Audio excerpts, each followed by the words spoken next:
사순시기 묵상. 너희 아버지께서 자비로우신 것처럼 너희도 자비로운 사람이 되어라.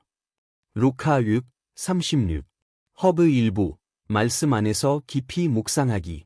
1. 자비는 감정이 아니라 선택입니다.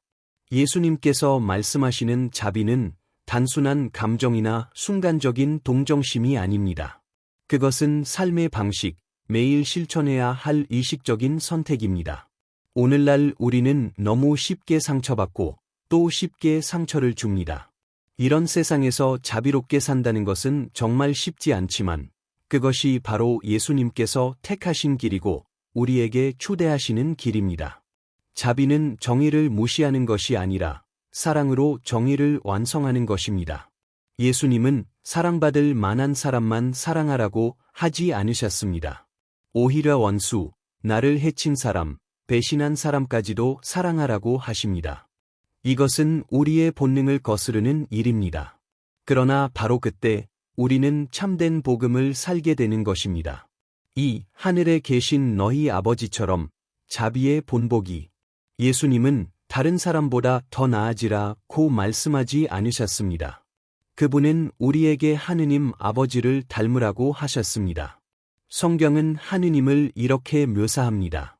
자비롭고 은혜로워, 분노에 더디고 사랑이 넘치는 분. 출애굽기 34, 6.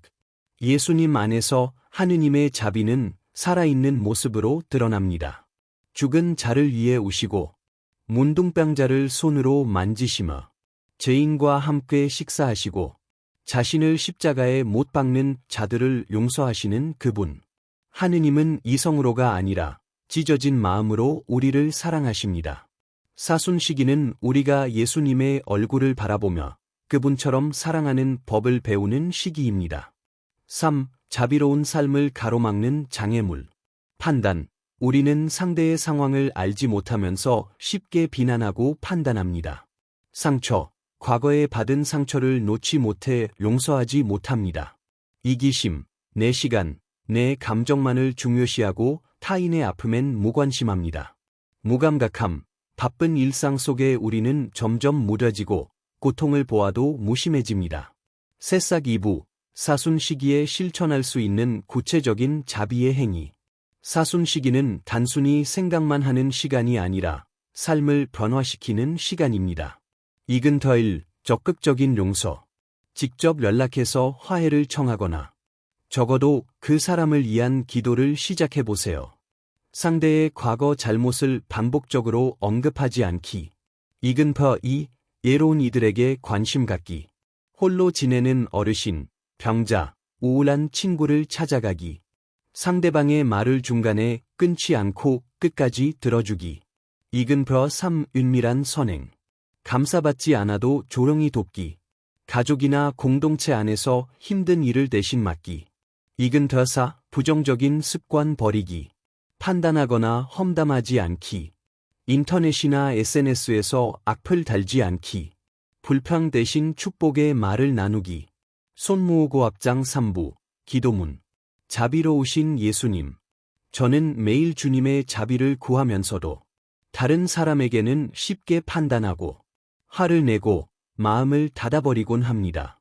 저의 다친 마음을 열어주시고 저를 상처 준 사람도 사랑할 수 있는 자비로운 마음을 허락해 주소서. 제가 미워하기보다 이해하고 정죄하기보다 감싸 안을 수 있도록 주님의 마음을 제 안에 심어주소서.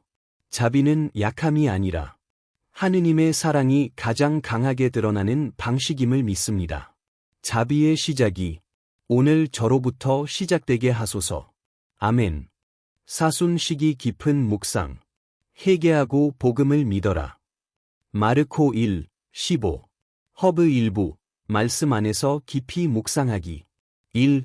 회개는 단순한 후회가 아닙니다. 예수님께서 공생활을 시작하시며 첫 번째 하신 말씀은 간단하면서도 가장 근본적인 초대입니다. 회개하고 복음을 믿어라. 여기서 회개는 단순히 나쁜 일을 했다는 후회나 죄책감을 넘어서 삶의 방향을 근본적으로 바꾸는 것을 의미합니다. 히브리어 수브는 돌아서라. 그리스어 메타노이아는 뮤에프설런 타우누아미 크라네우터 헬퍼는 생각과 마음을 바꾸라는 뜻을 가집니다. 즉, 회개란 마음, 사고방식, 삶의 중심 자체를 하느님께로 돌리는 것입니다. 이 회개는 두려움이 아니라 사랑으로부터 시작됩니다. 많은 이들이 하느님께 돌아가는 것을 두려워합니다. 나는 너무 많은 죄를 지었기에 용서받을 수 없을 거야. 하느님은 나 같은 사람을 원하지 않으실 거야. 이런 생각들이 우리 마음을 가둡니다. 그러나 복음의 진리는 이렇습니다. 하느님은 죄인을 찾으러 오셨고 죄인을 위해 죽으셨습니다. 탕자의 비유를 기억해 보세요. 아버지는 아들이 돌아오기 전에 이미 기다리고 있었고 그가 잘못을 다 말하기도 전에 달려가 끌어안으셨습니다. 하느님의 회개에 대한 초대는 비난이 아니라 포옹, 정죄가 아니라 회복, 두려움이 아니라 사랑입니다. 3. 복음을 믿는다는 것, 기쁜 소식을 삶으로 사는 것. 복음을 믿는다는 것은 단순히 어떤 교리를 아는 것이 아니라 삶 전체를 하느님의 사랑과 자비 안에 맡기고 그 사랑을 신뢰하며 살아가는 것입니다. 내가 실패했어도 다시 시작할 수 있는 희망이 있다는 것을 믿는 것. 세상이 어둡고 불공평해도 하느님의 정의가 최종 승리할 것이라는 것을 믿는 것. 내가 죄인일지라도 하느님은 나를 포기하지 않으신다는 진리를 믿는 것. 복음을 믿는 삶은 눈에 보이는 변화보다 더 깊은 내면의 전환입니다. 그것은 세상의 소음 속에서도 하느님의 속삭임에 귀를 기울이는 양혼의 기환입니다. 새싹 2부, 사순 시기의 실천과 회개의 길. 익은 벼, 침묵과 고요함 속에서 내면을 돌아보기.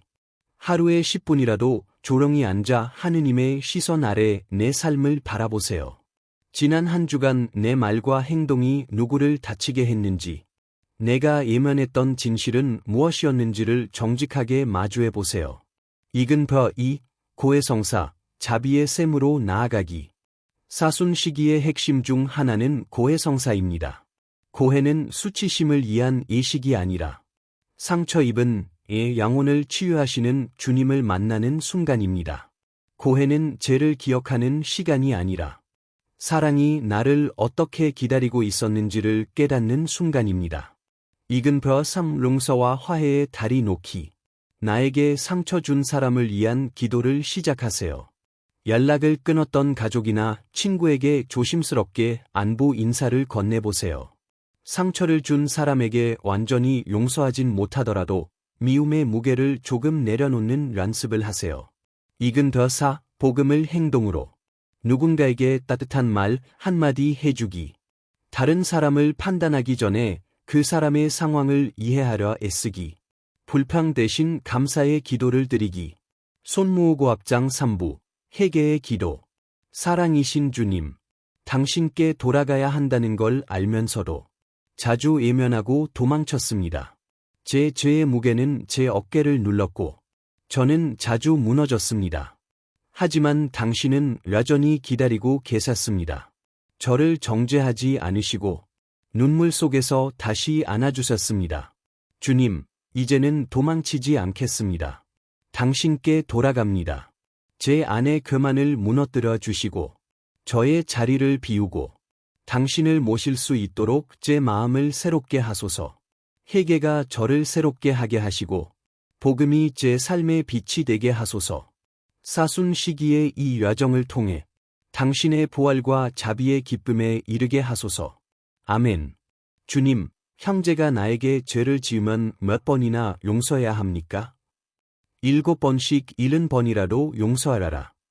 마테오 18, 21-22. 허브 1부, 말씀 안에서 깊이 묵상하기. 1. 용서는 인간의 본능에 반하는 선택입니다. 우리가 상처를 받을 때 가장 자연스러운 반응은 보복 또는 거리두기입니다. 누군가가 나에게 잘못했을 때 마음속에 생기는 분노는 당연한 감정입니다. 그러나 예수님께서는 상처받은 제자들에게 말씀하십니다. 7번씩 70번이라도 용서하라라. 이는 단순한 숫자가 아니라 끝없는 용서를 의미합니다. 이 말씀은 우리를 당황하게 합니다. 왜냐하면 우리는 정의로움과 상대의 변화가 먼저 있어야 용서가 가능하다고 생각하기 때문입니다. 하지만 예수님의 용서는 그렇게 조건적이지 않았습니다. 그분은 십자가에서조차 아버지, 저들을 용서해 주십시오 라고 기도하셨습니다. 아직 아무도 회개하지 않았고 그들은 여전히 조롱하고 있었는데도 말입니다. 이 용서하지 않는 마음이 나를 파괴합니다. 누군가를 미워하고 용서하지 못하는 마음은 상대에게 벌을 주는 것 같지만 사실은 나 자신을 가두고 괴롭히는 감옥이 됩니다. 용서하지 않으면 마음에 쓴 뿌리가 자라납니다. 분노와 상처는 영혼을 메마르게 하고 하느님과의 관계도 점점 멀어지게 만듭니다. 용서는 상대의 잘못을 무시하거나 정당화하는 것이 아닙니다. 그것은 나의 자유를 선택하는 행위, 그리고 하느님의 자비를 내 삶에 초대하는 선택입니다. 3. 예수님께서 보여주신 용서의 모범. 예수님의 삶 전체는 용서로 가득합니다.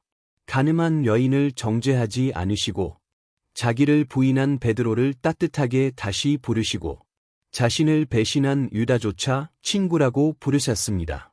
예수님의 용서는 상대를 변화시킨 후에 주어진 것이 아니라 먼저 주어졌기에 그들이 변화될 수 있었던 것입니다. 새싹 2부, 사순시기, 용서를 실천하는 구체적인 길. 익은 별, 내 안의 상처를 정직하게 마주하기. 내가 받은 상처를 인정하세요. 감정을 억누르지 마세요. 하느님 앞에서 상처 입은 내 마음을 그대로 보여드리세요. 주님, 이 일이 너무 아팠어요 라고 말하면서 눈물 흘리는 것 자체가 회복의 시작입니다. 익은 벼2. 상대를 위한 기도, 작게 시작하기. 아직은 용서할 수 없어요 라고 주님께 솔직히 고백하면서도 별표 하지만 주님, 그 사람도 당신의 자녀임을 압니다. 별표라고 기도해보세요. 기도는 용서를 시작하게 하는 가장 강력한 열쇠입니다. 익은 벼 3. 화해의 작은 행동. 짧은 메시지, 안부 인사 한마디, 지나가는 미소도 작은 화해의 씨앗이 될 수 있습니다. 상처가 깊다면 직접 연락은 하지 않더라도 정죄하지 않는 마음으로 바라보는 연습부터 시작해보세요. 익은 벼 4. 자신도 용서하기. 나 자신에게 너무 가혹하지 마세요. 예수님은 다른 사람만이 아니라 나를 위해서도 십자가에 달리셨습니다. 실수했던 과거를 회개했으면 그것에 매달려 자책하지 마세요. 손무호고합장 3부, 기도문, 용서의 은총을 청하며. 자비로우신 주님, 제가 받은 상처는 작지 않았고 그 기억은 때때로 저를 무너뜨립니다. 하지만 당신께서 십자가에서 저를 용서하신 그 사랑을 기억합니다. 지금은 아직 온전히 용서할 수 없더라도 당신처럼 용서하고 싶은 마음의 씨앗을 심게 하소서. 제 안의 미움이 더 이상 자라지 않게 하시고 복수의 마음이 사랑으로 바뀌게 하소서. 제가 자유롭게 숨쉬기 위해 용서를 선택할 수 있는 용기를 주소서. 저 자신도 저를 아프게 했던 이들도 주님의 눈으로 바라볼 수 있게 하소서. 당신의 용서가 이 세상의 화해의 빛으로 퍼져가게 하소서. 아멘. 반짝반짝 마무리 생각. 생각하는 말풍선, 용서는 가끔 불공평하게 느껴지지만 하느님과 같아지는 가장 아름다운 길이다.